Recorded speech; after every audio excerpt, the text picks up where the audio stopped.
তোলো। হ্যালো মা, শোন মা, জামাইয়ের ভালো করে খেয়াল রাখবি। প্রতি ঘন্টায় ঘন্টায় হলুদ মেশানো দুধ খাওয়াবি, দেখবি ওর ঘাটা তাড়াতাড়ি শুকিয়ে যাবে। সে তো করব ঠিক আছে, কিন্তু তোমার কোনো রিলেটিভ একটাবারও তোমার জামাইয়ের কাছে ফোন করে জানতে চাইলো না যে ওর শরীর কেমন আছে।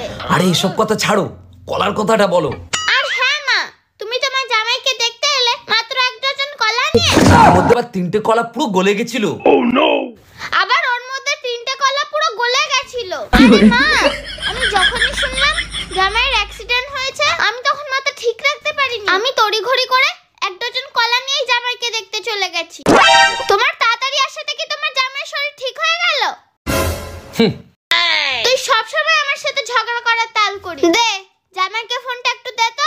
কি গো, মা তোমার সাথে কথা বলতে চাইছে। দাও। হ্যালো।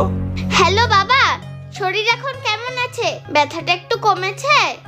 আর ব্যথার কি বলবো মা, যখন থেকে আপনার ওই আনা কলাটা খেয়েছি তখন থেকে এত কাশি হচ্ছে, কাশতে কাশতে গলা বুক পেট সব ব্যথা হয়ে যাচ্ছে। আরে বাবা, আমার জানা ছিল না কলা খেলে তোমার ক্ষতি হবে। হ্যাঁ, আপনি এবার কি করে জানবেন? ডাক্তারবাবু আমাকে পার্সোনাল ডেকে আলাদা বলেছিল যে আমাকে শুধু এবার থেকে ড্রাই ফ্রুটই খেতে হবে। এই যেমন ধরুন পেস্তা, বাদাম, আখরোট, খেজুর। ও, ড্রাই ফ্রুট খেতে বলেছে? ঠিক আছে বাবা, আমি কালকে তোমার জন্য ড্রাই ফ্রুট কিনে নিয়ে যাব। তোমার জন্য আমার খুব চিন্তা হচ্ছে। আপনারা যদি আমার কথা চিন্তাই করতেন তাহলে আমাকে বিয়েতে বাইক না দিয়ে 4 চাকা দিতেন। ওই যে বাইকটা দিলেন সেই বাইকেই পা স্লিপ করে পড়ে আমার অ্যাক্সিডেন্টটা হলো, আর তারপর আমার বাইকের সামনেটা পড়ে পুরো 12টা বেজে গেছে। সেটাও ঠিক করতে এখন গাদা টাকা খরচা। ছাড়ুন, ওসব শুনে আর কি হবে। এমনিতেও ডাক্তারবাবু আমাকে বেশি কথা বলতে বারণ করেছে।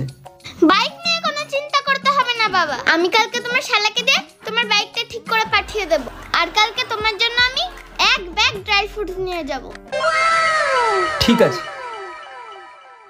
এবার তুমি একটু রেস্ট করো, আমি গিয়ে ঘরের কাজগুলো সারি। এবার শরীরটা একটু ভালো লাগছে। ও, 2টো কলা নিয়ে এসো না, খাই।